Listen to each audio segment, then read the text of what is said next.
आज का ये क्लास जो है वो 10th स्टैंडर्ड के फर्स्ट चैप्टर लाइफ प्रोसेस से हम लोग स्टार्ट करेंगे। आज लाइफ प्रोसेस में हम लोग देखेंगे कि वो कौन कौन सा चैप्टर्स है जो हम लोगों को पढ़ना है और उसे हम लोग लाइफ प्रोसेस क्यों कहते हैं। तो लाइफ प्रोसेस जो है वो बेसिकली वो फिजियोलॉजिकल प्रोसेसेस हैं किसी भी ऑर्गेनिज्म को जिंदा रखने के लिए जो बहुत ही ज़रूरी होते हैं। उनके बगैर वो फिजियोलॉजिकल प्रोसेस के बगैर किसी भी ऑर्गेनिज्म का लाइफ जो है वो सर्वाइव नहीं हो सकता है। तो हम लोग देखें कि वो कौन कौन से चैप्टर्स हैं जो हमारे लाइफ के लिए बहुत ज़रूरी है। तो इसमें फर्स्ट चैप्टर जो है दैट इज न्यूट्रिशन। न्यूट्रिशन में हम लोगों को एनर्जी मिलता है और हम लोग जानते हैं कि एनर्जी का इस्तेमाल जो है हम लोग अपने लाइफ में बहुत सारे कामों में करते हैं। वैसे प्रोसेस में भी एनर्जी का यूटिलाइजेशन होता है जो हम लोगों को दिखाई नहीं देता है। बाकी जो हम लोगों का फिजिकल एक्टिविटीज जिसको हम लोग देख सकते हैं उसके लिए एनर्जी चाहिए होती है। तो एनर्जी हम लोगों को जो जिस प्रोसेस से मिलेगा वो है न्यूट्रिशन। नेक्स्ट रिस्पिरेशन,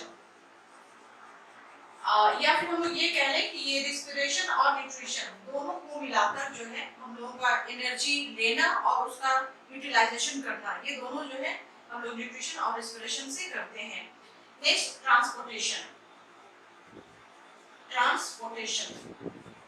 ट्रांसपोर्टेशन में हम लोग जो फूड लेते हैं या फिर जो उससे एनर्जी एक्सट्रैक्ट होती है उस एनर्जी को पूरे बॉडी में सप्लाई करते हैं, इसी प्रोसेस को हम लोग ट्रांसपोर्टेशन कहते हैं।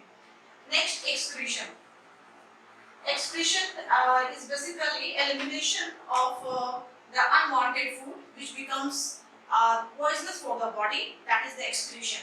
तो ये चार चैप्टर बेसिकली जो है वो हम लोग पढ़ते हैं लाइफ प्रोसेस के अंदर, और ये चार चैप्टर्स ये चार प्रोसेस अगर किसी भी ऑर्गेनिज्म में ना हो तो उस ऑर्गेनिज्म का जिंदा रहना मुश्किल हो जाता है।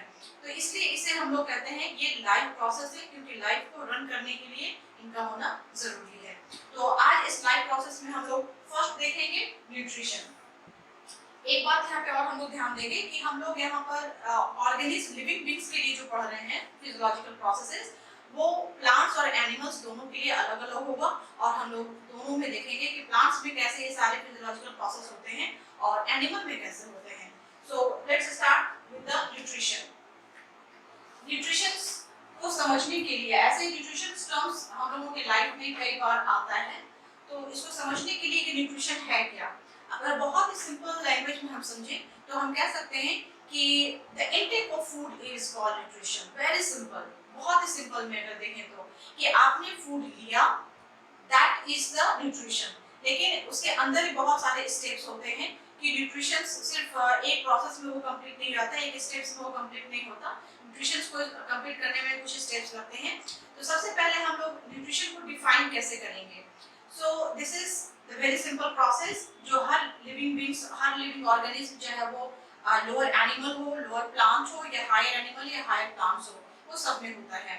So this is the process the obtaining of food for the growth, development, maintenance and providing the energy to the living body for their physiological processes and other physical activities. Means कि हम लोग जो food लेते हैं या कोई भी organism जो फूड को खाता है या बॉडी में लेता है, तो सबसे पहले कि वो लेता क्यों है, फूड क्यों लेता है। तो फूड लेता है for the growth of the body, उस ऑर्गेनिज्म के बॉडी के ग्रोथ के लिए, उसके बाकी जो सारे प्रोसेसेस हो रहे होते हैं उनके मेंटेनेंस के लिए। ये एनर्जी प्रोवाइड करता है उस लिविंग ऑर्गेनिज्म को ताकि उसके अंदर बाकी rest of the physiological process, जैसे सपोज कि इस प्रोसेस में हम लोगों को एनर्जी का सोर्स हम ले रहे हैं, फूड हम लोग ले रहे हैं, तो इन सारे प्रोसेस को भी वो मेंटेन करने के लिए एनर्जी की जरूरत होती है जो हमें इस प्रोसेस से मिलता है। उसी को हम लोग कहते हैं कि for the maintenance of physiological processes and other physical activities, जैसे कि हम लोगों का चलना, दौड़ना, सोचना, ये सब भी इसमें भी एनर्जी की खपत होती है। तो उन सब में भी एनर्जी की जरूरत पड़ती है जो हम लोगों को सप्लाई होता है इस प्रोसेस के जरिए, और इसी को हम लोग कहते हैं न्यूट्रिशन। न्यूट्रिशन में बहुत ही कॉमन है एक वर्ड दैट इज न्यूट्रिशन से ही आया है, या हम लोग ये कह रहे हैं कि न्यूट्रिएंट्स से बना है न्यूट्रिशन। मींस न्यूट्रिशन के दौरान जो हम लोग फूड लेते हैं what is that food? तो actually nutrients को कहेंगे कि the organism or the chemical compound which provide nourishment to the living organism is called nutrients. आप इसका नाम पहले भी कई बार जानते होंगे कि वो कौन कौन कार्बोहाइड्रेट। कार्बोहाइड्रेट हम लोगों को मिलता है रोटी और चावल से, दैट इज फैट। ये घी, तेल या जितने भी ऑयली जो फूड प्रोडक्ट्स हैं, that's contain fat. Protein, protein that is the animal product, and milk and all the pulses are basically the source of protein. And this is the vitamins वगैरह, vitamins and minerals, ये generally हम लोगों को vegetables and fruits से मिलते हैं, minerals, and sometimes water is also included. Water को भी हम लोग न्यूट्रिएंट्स में ही इंक्लूड करते हैं। किसी बुक्स में आपको वाटर इंक्लूडेड मिलेगा, किसी बुक्स में नहीं भी मिल सकता है। तो ये है न्यूट्रिएंट्स, यही वो केमिकल कंपाउंड्स हैं जो किसी भी ऑर्गेनिज्म को नॉरिशमेंट प्रोवाइड करते हैं। जैसे हम लोग फूड लेते हैं, तो ये दोनों फूड जो है बेसिकली एनर्जी हम लोगों को या तो कार्बोहाइड्रेट से मिलता है या फिर फैट से मिलता है। Protein, that's why these carbohydrate and fats are called the energy giving food. This protein is called bodybuilding food. Bodybuilding doesn't mean here कि making a muscles only. No. Actually हमारे body का लगभग सारा parts जो है वो किसी न किसी तरह के प्रोटीन से बना हुआ है। For example ले लें हम लोग कि हमारा skin, muscles, hairs, nails, blood, ये सब चीज जो है वो प्रोटीन का बना हुआ है, इसलिए हम लोग प्रोटीन को bodybuilding food कहते हैं। ये दो विटामिन्स एंड मिनरल्स, इनको हम लोग कहते हैं प्रोटेक्टिव फूड या फिर कहते हैं रेगुलेटरी फूड।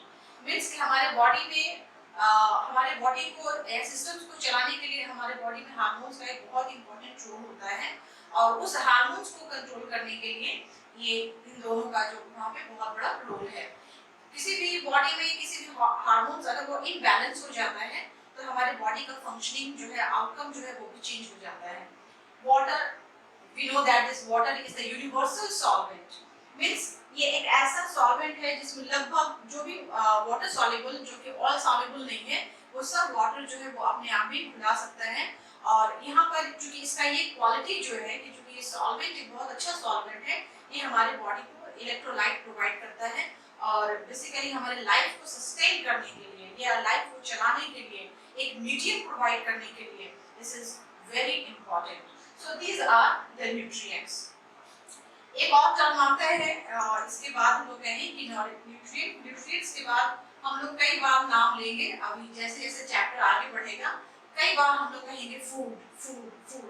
एक्चुअली फूड हम लोग कहते हैं तो हम लोगों के सामने वो रोटी, चावल, दाल, सब्जी, इन सब का एक कहते हैं कि उनका एक कॉम्बिनेशन सामने में आता है। ऑफ कोर्स वही है, फूड भी वही है। तो फूड को हम लोग डिफाइन करेंगे और कहेंगे कि food is the combination of nutrients. Very simple.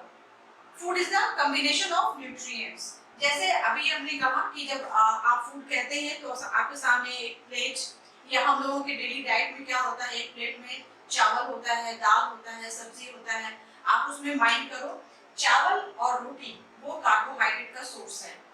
Fat आपने सब्जी बनाने में या अगर आपने रोटी के साथ घी ऐड किया है या जो ऑयल यूज किया है, that is a source of fat. Protein आपने जो दाल लिया है, that is a source of protein. Minerals and vitamins are, यहाँ जो वेजिटेबल्स हमने लिया है वो इनका सोर्स है। और कभी-कभी बहुत लोग ऐसा करते हैं और करना भी चाहिए कि हम लोग फूड के साथ-साथ जो है मतलब कि एक मील के साथ एक सीजनल फ्रूट हम लोग ऐड करते हैं, तो करना भी चाहिए because that is also a good source of vitamins and minerals. So in this way these combination of nutrients makes the food, और हम लोग उसको food कहते हैं। I hope you understand nutrition, nutrients and food. अब इसके बाद हम लोग देखेंगे state of nutrients। जैसे कि ऑप्टिमल फूड हम लोगों ने कहा, तो ऑप्टिमल फूड में फूड हम लोग लेते हैं, लेकिन क्या जैसे ही लेते हैं वैसे ही हमारा बॉडी इनको एक्सेप्ट कर लेता है या ऐसे ही हम लोग इसको यूटिलाइज कर लेते हैं? No. Now we'll see the state of nutrients. The state of nutrients. The first state is ingestion. Ingestion. The second one is digestion. Third one is absorption. absorption, next assimilation,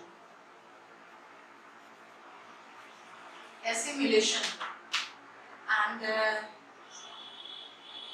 assimilation and now the egestion. ना अभी चलो देखेंगे, सिर्फ एक एक line का एक ही definition है, आपको याद नहीं करना है, सिर्फ समझ लेना है। समझने से क्या है कि आपको हमेशा सिर्फ एक कांसेप्ट होना चाहिए कि हाँ इसका मतलब ये होता है। आपको कहीं पर जनरली इसका डेफिनेशन लिखने के लिए कभी नहीं आएगा कि आप इनका डेफिनेशन लिखें। सो ingestion, in the first step of nutrition, the intake of food into the mouth. जैसे ही फूड आपने माउथ में लिया, आपका प्रोसेस इंजेशन प्रोसेस कंप्लीट हो गया। Next digestion. एक्चुअली जब हम लोग माउथ में लेते हैं, एक और चीज मैं बताना चाहूंगी इंजेशन में कि माउथ में लेते हैं तो ये माउथ में लेने का जो प्रोसेस है, this is for the higher organism, higher animals like human beings and all the animals which are surrounding us. तो इसमें क्या है कि ये लोग इन लोगों का जो है ऑर्गन लेवल ऑर्गेनाइजेशन है, तो माउथ भी है specially for the mastication of food.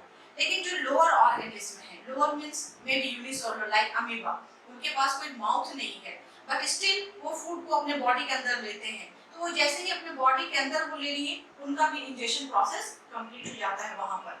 फिर आप में हायर एनिमल्स में फूड को मैस्टिकेट करते हैं। फूड को मैस्टिकेट करने का मतलब है कि जैसे ही फूड जो है एक बड़ा, हम लोग कह सकते हैं कि एक लार्ज पार्ट है वो, whatever the size of the food, तो इसको हम लोग क्या करते हैं कि फिजिकली इसको ब्रेक डाउन करते हैं। The mastication is the process, the physical process of breaking the food into the smaller size. Smaller size करने से क्या है कि उसका सरफेस एरिया बढ़ जाएगा, ताकि उसमें ज्यादा से ज्यादा जो है डाइजेस्टिव एंजाइम्स वगैरह जो है वो उस पर एक्ट कर सके और उसका डाइजेशन अच्छे से हो सके।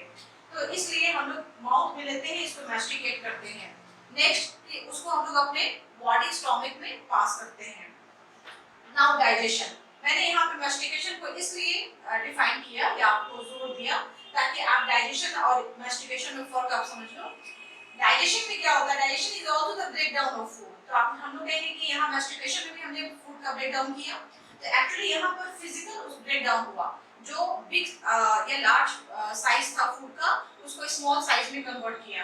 जबकि डाइजेशन जो है, digestion is a chemical process or the biochemical process. Here the enzymes acting on the food materials or the enzymes act on the nutrients. Nutrients में for example carbohydrate, अभी हम लोग देखें carbohydrate, और हमने बताया कि carbohydrate जो है वो एनर्जी का सोर्स है। तो यहाँ भी carbohydrate जो हम लोग लेते हैं, हम लोग उसको स्टार्च के फॉर्म में लेते हैं। चाहे आप रोटी लो, चाहे आप चावल लो, उसमें कार्बोहाइड्रेट स्टार्च के फॉर्म में मौजूद है। So, इस डाइजेशन प्रोसेस के जरिए इस स्टार्च को हम लोग कन्वर्ट कर देते हैं ग्लूकोज में। मींस यहाँ पर केमिकल कन्वर्शन हुआ। So digestion is the chemical process, the biochemical process, क्योंकि यहाँ पे एंजाइम्स इन्वॉल्व है। This is the biochemical process where the complex food is broken down into the simple one. अब ये भी क्वेश्चन है कि क्यों सिंपल फॉर्म में हम उसको ब्रेक करेंगे, क्या जरूरत है उसकी? क्योंकि हमारा बॉडी स्टार्च को as a starch, as a source of energy उसको एब्जॉर्ब नहीं कर सकेगा, उसका यूटिलाइजेशन नहीं होगा, इसलिए उसका कन्वर्शन जरूरी होता है। So this is digestion. Next absorption. यहाँ पर एब्जॉर्प्शन अपने आप में एक मीनिंग है, उसको किसी चीज को एब्जॉर्ब कर लेना, but assimilation is also the absorption. Then what is the difference between absorption and assimilation? Suppose कि हम लोग का फूड का जो ब्रेकडाउन है वो स्टमक से लेके आपका बाकी के एलिमेंट्री कैनाल में उसका ब्रेकडाउन होगा, डाइजेशन होगा। सपोज कि जो फूड एलिमेंट्री कैनाल में फाइनल जिसका डाइजेशन हो गया, हम लोग आगे प्रोसेस में देखेंगे, अभी हमें ऐसे रफली में बता रही हूँ। तो एक है कि इस डाइजेस्टेड फूड का इसी एडजेसेंट सेल्स ब्लड उसको एब्जॉर्ब कर लेता है ताकि वो पूरे बॉडी में उसको सर्कुलेट कर सके और बॉडी के एक एक सेल तक उस एनर्जी को पहुंचा सके। तो जैसे ही वो ब्लड में एब्जॉर्ब हो गया या एडजेसेंट सेल्स में एब्जॉर्ब हुआ, that is a simple absorption.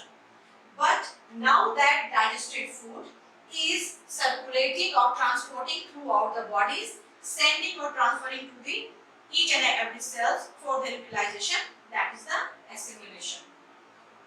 Next, egestion.